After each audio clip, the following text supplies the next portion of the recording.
uzobura umuhigo ugihumeka impwemu z'abazima muri kino gihe cya none, ubayeho uboroga, ubayeho urira. Ni mpamvu mwifata ngo turi nka babandi. Oya, abandi baje gutwenga, baje mu minsi mikuru, nawe uje mu mwanya wari kugenda kurira, nawe agiye gutwenga hamwe nawe ngo basohotse ngo kurya amabrochette, ngo bajya bafise agatwengo n'umunezero w'iwabo. Mugabo wewe uzotwenge, wibuke yuko igihe cya none kugira tuzonezerwe ibihe bidashira, dutegerezwa kubaho tuboroga. Ibituriza mwavyumvise, kurira bo ku kazi, abantu mutonda ku kazi, n'abatonda mu nzu kwa data bitwa ngo bakijijwe, mugabo udufuti nitubura. Abo mukorana ku kazi nabo nyene nabo kuririra. Sivyo kurira ngo turonke impuzu nyinshi, amagade izo zirizana vraiment, je nasanze zizana nizondiza. Ubu ndamaze gutahura kuta mpuzu zondiza, kwatabirato vyondiza. N'igihe nakagenda nagahengamye, reka je ndibuka ko nigeze ndira ngo mana mikirato. Eka hari igihe mbere navyibuka ntevye, ari uko ikirenge gihonyoye hasi. Uri kuragenda ukumva ikirenge hasi, nawe ngo wambaye ibirato. Ivyo vyarambaye kohera. Ico gihe nari namaze gukizwa, nari numva nezerewe uko nyene, nkagenda ntwenga kandi ndiko ndahonyora hasi, nkagenda nezerewe kandi ndiko ndahonyora hasi. Imana yarashumbushije, ubu yarampaye vyinshi.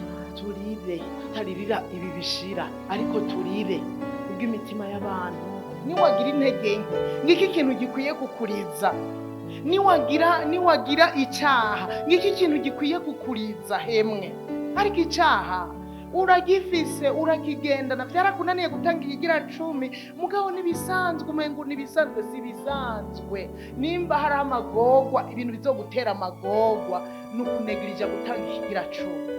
Bikunaniye gutanga ikigira 10, burya turitwaza ngo ubukene nibwo naho wokena gute, kizire kurya amafaranga y'Imana.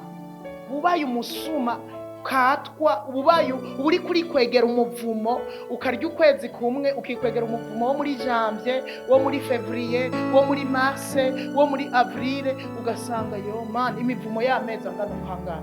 Hanyuma nugende ngo winyegeze mu cumba uboroga. Kubera iki binanira gutanga ikigira 10? Kubera iki impeza gigwa bikananira gutanga action de grâce? Kubera niyo uheza giwa amahera ukarya. Hari igihe urumva ibi ni vyatwese, kuronka amahera ugaca usanga ukeneye vyinshi. Ni vyatwese, ntuhave ubaza ngo ni wewe wenyene. Ariko nagira ndagusabe, uzobura umuhinga kandi w'umunyabwenge. Igihe cyose uzohezagirwa ugacukuramwo amafaranga y'Imana ukayaha Imana. Igihe cyose uzohembwa ukabanza ugaha Imana, uzobuhiriwe. Kandi dukwiye kurira no kuba datanga ikigira 10. Nimba wewe bigushobokera, subira inyuma uririre abo vyankira, abo bidashobokera.